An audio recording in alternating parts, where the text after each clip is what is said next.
para não cair em golpes, dezenas de turistas que alugaram imóveis pela internet foram enganados e só descobriram a fraude ao chegarem no litoral catarinense. Por isso, o Conselho Regional de Corretores realizou uma ação hoje pela manhã para orientar os futuros locadores. De olho na estrada, com obras de revitalização em rodovias da Serra Catarinense, polícia pede que motoristas redobrem a atenção. E ainda seguem as negociações para resolver o problema do Rio do Brás, no norte da ilha. O ICMBio divulgou um documento apoiando todas as medidas adotadas até o momento pela Prefeitura de Florianópolis. Caso Ricardinho, completando um ano do assassinato do surfista na Guarda do Imbaú, familiares ainda aguardam o julgamento do policial acusado de... Prestaram homenagens a Ricardinho na mesma região em que ele foi morto. E no futebol, os preparativos dos times catarinenses para a temporada 2016. Muitos reforços são da base. O Band Cidade desta terça-feira já está no ar.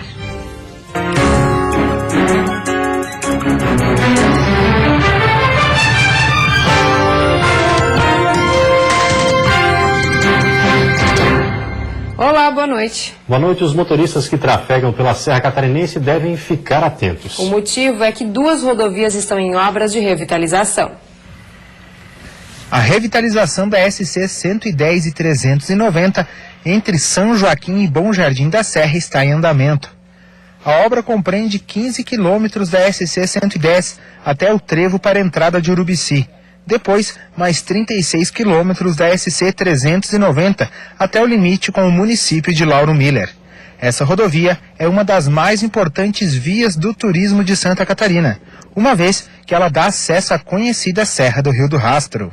A região ganha muito com a parte de um projeto bem feito, onde vai dar segurança para o usuário, né, para quem trafega nessa região, e também a parte econômica e turística, que vai ter muita vantagem dentro disso, e além do mais, vem nos favorecer muito a rota cênica, que seria turismo de contemplação, que a nossa região é muito farta e muito linda na questão de natureza. Com a pista em obras, os cuidados para dirigir devem ser redobrados, principalmente por causa da revitalização dos pavimentos e acostamentos. Por ser uma importante ligação entre a serra e o litoral, o movimento é grande nessa época do ano. Principalmente agora nesses feriadões que temos por aí, a gente tem bastante turistas, pessoas que inclusive não conhecem bem o local, que estão visitando até pela primeira vez, e que às vezes não conhece bem a rodovia. O nosso traçado aqui, a geografia da rodovia é bastante complicada, ela tem bastante curvas, principalmente na região da Serra. É uma rodovia que não tem acostamento e é uma rodovia muito íngreme, então onde o pessoal usa bastante freio, tem que estar com os freios em boas condições, os pneus em boas condições. Para quem usa diariamente a rodovia, todo cuidado é fundamental.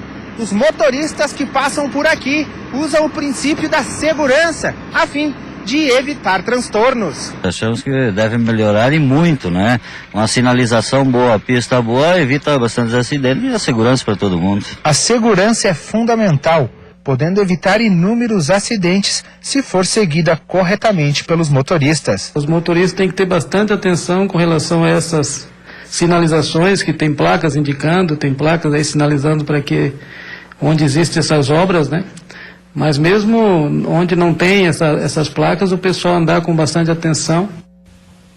A terça-feira foi marcada por homenagens ao surfista Ricardo dos Santos, morto há um ano. Na Guarda do Imbaú, onde o atleta morava, a comunidade se reuniu para homenagear a Ricardinho. E daqui a pouco, às 8 horas da noite, vai realizar uma missa na paróquia Santa Terezinha para lembrar um ano do seu falecimento. A família de Ricardinho ainda espera por justiça. A data para o julgamento do ex-policial militar Luiz Paulo Mota Bretano, acusado de matar o surfista, ainda não foi definida. Bretano é acusado de homicídio triplamente qualificado e por embriaguez ao volante. Ele continua preso no 8º Batalhão da Polícia em Joinville. Ricardinho morreu um dia após ter sido atingido por 2 disparos. Ele estava na frente de casa, juntamente com o avô, na Guarda do Imbaú, em Palhoça, quando começou uma discussão com Bretano. O então policial disparou 2 vezes, atingindo vários órgãos do atleta. Depois de 4 cirurgias, Ricardinho não resistiu. O atleta tinha 24 anos. E a seguir, alerta de golpe. Dezenas de visitantes que alugaram imóveis pela internet já foram enganados na capital. E ainda retorno parcial. Médicos peritos do INSS devem voltar ao trabalho na semana que vem.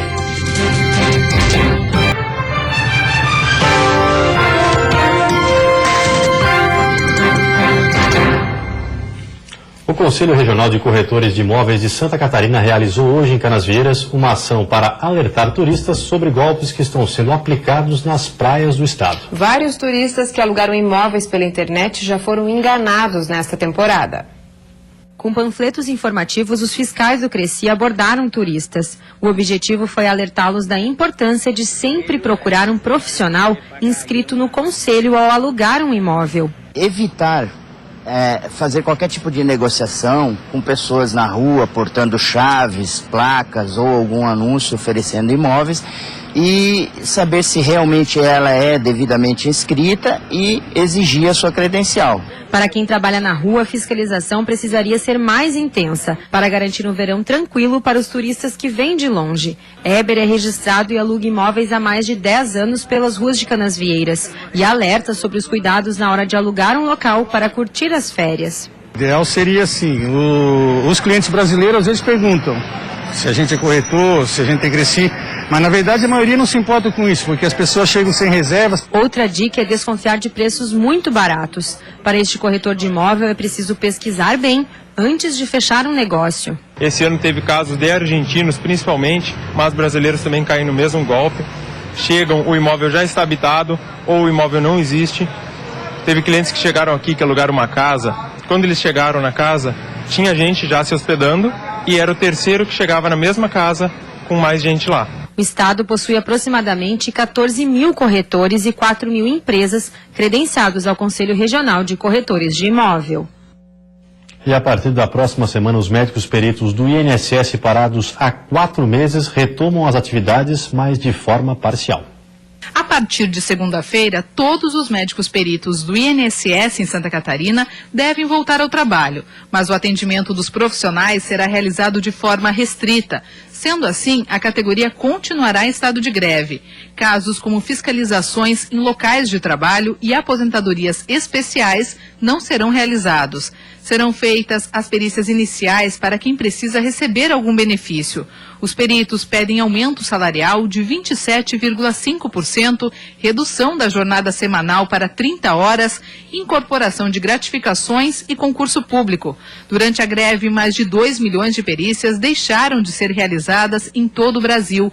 A média de tempo de espera para agendamento, que antes era de 20 dias, passou para 80 após a paralisação. O governo federal não sinalizou negociação e a delegacia do INSS em Florianópolis já informou que o atendimento em estado de greve será feito durante 30 ou 60 dias e que após esse prazo a paralisação pode ser retomada. O Ministério Público ajuizou uma ação cobrando uma sala de situação contra o Aedes aegypti em Coronel Freitas. O município é o único dos 28 a não cumprir as orientações estaduais do plano de ação. As orientações do plano de ação para o combate ao mosquito e da criação de uma sala de situação foi determinada depois que a Diretoria de Vigilância Epidemiológica, a DIV, considerou 28 municípios como infestados pelo mosquito transmissor da dengue, febre chikungunya e zika vírus. Destes, 27 cumpriram a meta de criar uma sala de situação nas respectivas cidades. Segundo a DIV, somente Coronel Freitas não fez a instalação. A sala de situação ajuda a concentrar, monitorar e coordenar os trabalhos gerais de combate ao mosquito nos municípios e por isso é considerada essencial. E depois do intervalo, as informações do futebol, a hora dos novos talentos. Times apostam em jogadores da base para reformular os elencos. E tem jogador de olho numa convocação na seleção olímpica brasileira.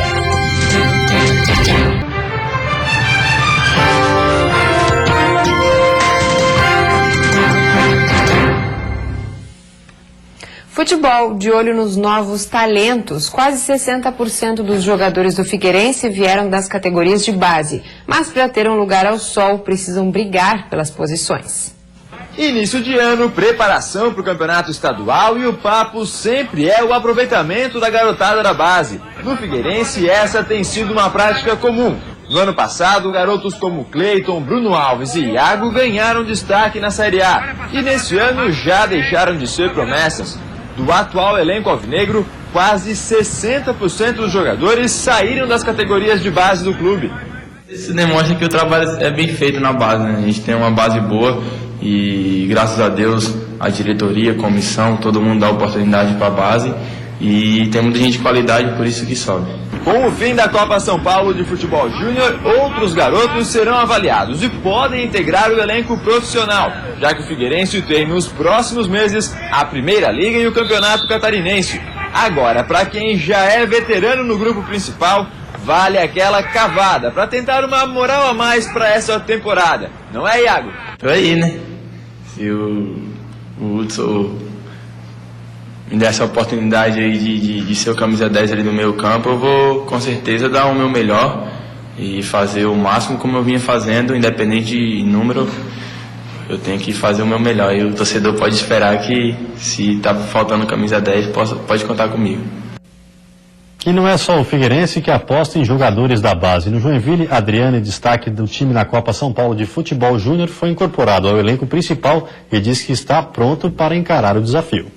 Na Copinha, Adriano foi o grande nome do Joinville. Marcou 3 gols e apareceu bem, chamando a atenção de outros times. Por isso, ganhou uma chance entre os profissionais e logo de cara teve que encarar a primeira entrevista coletiva.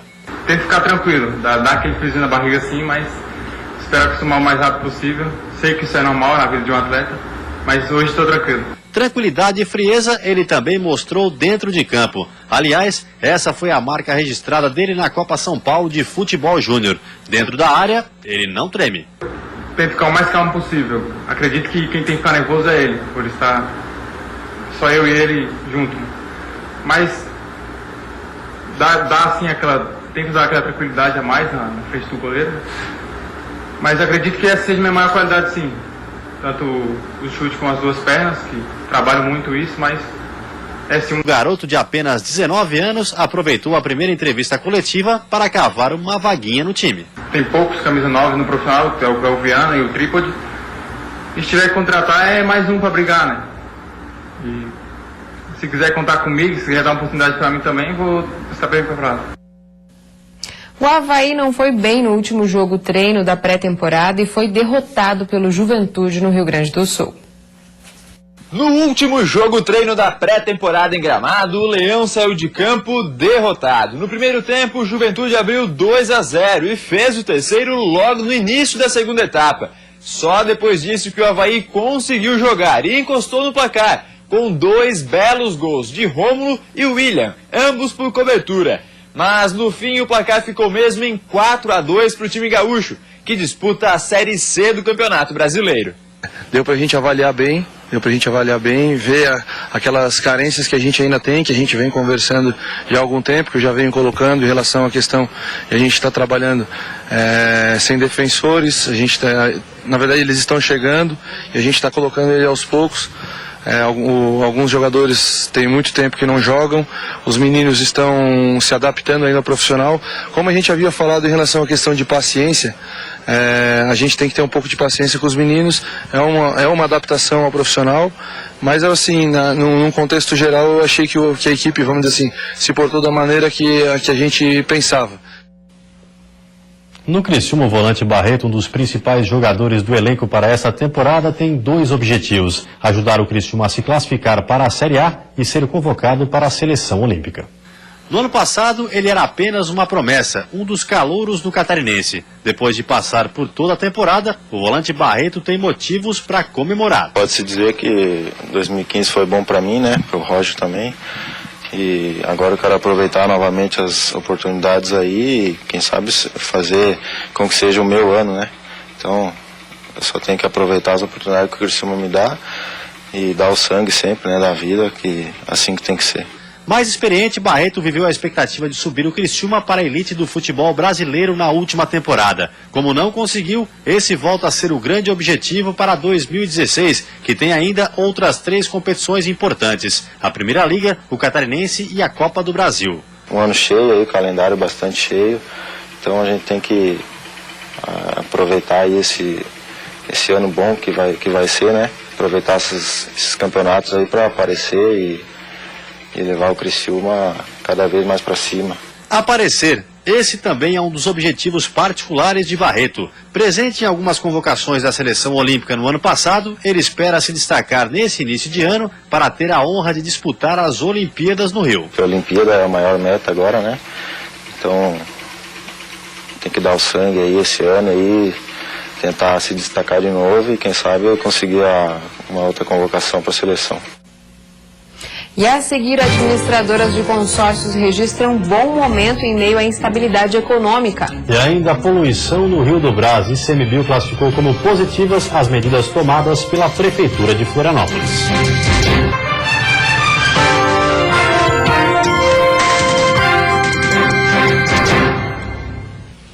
Administradoras e consórcios comemoram um crescimento de mais de 10% nas adesões em 2015. Com o aumento dos juros e das restrições ao crédito dos bancos, essa alternativa para conseguir um bem ficou mais atrativa.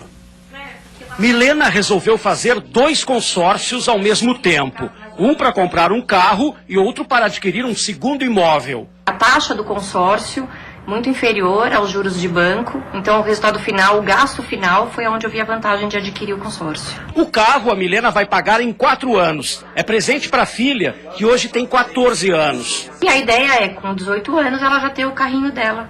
O número de adesões em consórcios em 2015 aumentou 13,5% em relação a 2014. O de imóveis foi o que mais cresceu. E o de carros, que tem o maior número de participantes, veio em seguida. A explicação está no aumento dos juros, que tornou o crédito muito caro. Já as taxas dos consórcios ficaram estáveis. Um carro popular de R$31 mil, com juros de 1,7% ao mês, em 72 prestações, sai no final por mais de R$50 mil. Esse veículo do consórcio, com taxa de administração mensal de 0,22%, no mesmo prazo, tem custo total de pouco mais de R$36 mil. Diferença superior a R$17 mil. Este educador financeiro alerta: fique atento às taxas que são cobradas. Pela internet você consegue bastante informações, pesquisa no mínimo em 3, 4 instituições para comparar, porque uma diferença de 0,5, 0,3% de taxa é muito grande em 72 meses, vai fazer uma diferença muito boa a favor do seu bolso. Mas atenção, se você parar de pagar, só vai reaver o dinheiro no final do grupo. Só entra em consórcio se não tiver pressa para receber o bem, ou se não é o seu forte, guardar dinheiro todo mês para comprar à vista, sem juros e com desconto. É o caso da Noelle, que ainda tem 30 parcelas do carro pela frente. Eu agora aprendi a juntar um pouquinho mais de dinheiro e vou tentar dar um lance para conseguir pegar meu carro antes. A quarta-feira será de tempo firme e de calor intenso em todas as regiões do estado. O céu fica claro e o sol forte vai exigir muito cuidado com a pele. O uso do protetor solar é indispensável. Os termômetros devem marcar máxima de 34 graus no litoral sul e norte. No oeste, Vale do Itajaí e Grande Florianópolis, máxima de 32. Na Serra e Planalto Norte, mínimas entre 11 e 12 e máxima de 30 graus. Já o amanhecer e o anoitecer devem ser de temperaturas mais amenas no estado. O Instituto Chico Mendes de Biodiversidade classificou como positivas as medidas tomadas pela Prefeitura de Florianópolis depois que a poluição do Rio do Brás chegou a Canasvieiras, uma das praias mais procuradas pelos banhistas nesse verão. Mas o Instituto alerta para os riscos ao meio ambiente se medidas drásticas não forem tomadas. O analista ambiental do ICMBio lembra o caráter emergencial das ações e diz que, apesar de terem melhorado as condições da praia, elas não devem substituir um plano permanente e eficaz de controle do esgoto sanitário. Desde o início do mês, quando todos os pontos de Canasvieiras foram considerados impróprios para banho, a Prefeitura intensificou a fiscalização da rede de esgoto dos imóveis, desassoreou as margens de rios e córregos aqui da região e fechou a comunicação que o Rio do Brás tem com o mar. Mas a natureza continua seguindo seu fluxo normal e olha só, a água contaminada continua desembocando no mar em meio aos turistas. Para o Instituto Chico Mendes de Biodiversidade, a Casan, concessionária que presta o serviço de água e saneamento na capital, também é responsável, já que o cenário, que era ruim, ficou ainda pior depois que a estação elevatória com esgoto bruto transbordou. O ICMBio também é contra os resíduos que sobram mesmo após passarem pela estação de tratamento e que deixaram de ir para o Rio do Brás, mas agora são despejados no Rio Papaquara, também na região norte, e que passa dentro da estação ecológica de Carijós. Por exemplo, por fósforo, ele tem que ter o Rio Papaquara, pela norma, ele tem que ter pela norma estadual, ele tem que ter 0,124 de fósforo. E ele tem em média 3, que é 2.500% a mais. E ele tem eventualmente 6,5 de fósforo, que é 5.500% a mais, né? Esse fósforo ele causa o crescimento exagerado das plantas sobre o rio, por isso que o rio é todo coberto de plantas.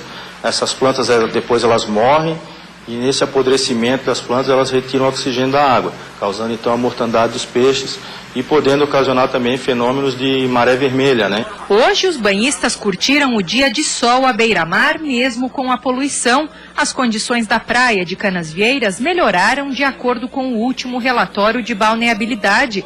Mas na região do Rio do Brás, a água do mar continua imprópria para banho. Nós não conseguimos recuperar um rio de 3 quilômetros, né? De 3 quilômetros só, dá para caminhar a pé por ele. Então, sinceramente, nós não vamos conseguir recuperar nada.